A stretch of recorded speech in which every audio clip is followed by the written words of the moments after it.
23-കാരിയെ പിഴിഞ്ഞ് പഴന്തുണി പോലെയാക്കി തല തകർത്ത ചോരപ്രളയത്തിൽ പാളത്തിൽ റേപ്പ് ചെയ്ത് കൊന്നുകളഞ്ഞ പാഴു ജന്മം പിന്നീട് പോലീസിനോട് പറയുന്നുണ്ട്, സാറേ വഴിവക്കിൽ പായസം കിട്ടിയാൽ കുടിക്കാതൊന്ന് പോകാമോ, ഓർത്താൽ ഇപ്പോഴും അടിച്ചു മോന്ത പൊളിക്കേണ്ട കൈത്തരിപ്പാണ്. ആ മനുഷ്യവിരുദ്ധ തെമ്മാടി ഈ നമ്പർ 1 കേരളത്തിലെ നമ്പർ 1 സുരക്ഷാ ജയിൽ ഭേദിച്ച് തളാപ്പിലെ ഒരു നഗരത്തിൽ കൂടി നെഞ്ചുവിരിച്ച് നടന്നെങ്കിൽ, പിന്നീട് മാധ്യമങ്ങളോട് അശ്ലീലാംഗ്യം കാണിച്ചെങ്കിൽ അത് ആ സിസ്റ്റം പരാജയത്തിൽ അവന്റെ ഒടുക്കത്തെ കോൺഫിഡൻസ് ആണ്. ഇനിയും ഞാൻ ചാടും, പോലീസെ തടുക്കാമെങ്കിൽ തടുക്കണോ എന്നാണ് ആ വെല്ലുവിളി.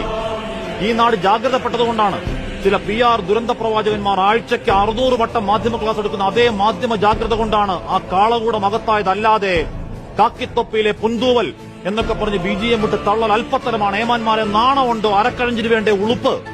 ഇതേ സിസ്റ്റം പരാജയത്തിൽ ഒരു പാതകി, ഒരു ചന്താമര ജാമ്യത്തിലിറങ്ങി ഒന്നല്ല 2 പേരെ പിന്നെയും കഴുത്തറത്ത് വന്ന് കാടുകയറി അധികനാളാവും മുൻപ് വെറുക്കപ്പെട്ട ഒറ്റക്കയ്യൻ തെമ്മാടി അങ്ങേയറ്റം ആസൂത്രണത്തിൽ കമ്പിയർത്ത് ആകാശക്കോട്ടയിൽ തൂങ്ങിയിറങ്ങിയെങ്കിൽ വിളിക്കേണ്ടത് പരാജയമെന്നല്ല. ഒറ്റപ്പെട്ട 100 അനാസ്ഥകളിൽ ആ സിസ്റ്റം നിരന്തരം ദുരന്തമാണ്, മഹാദുരന്തമാണ്, നാണം കെട്ട തോൽവി.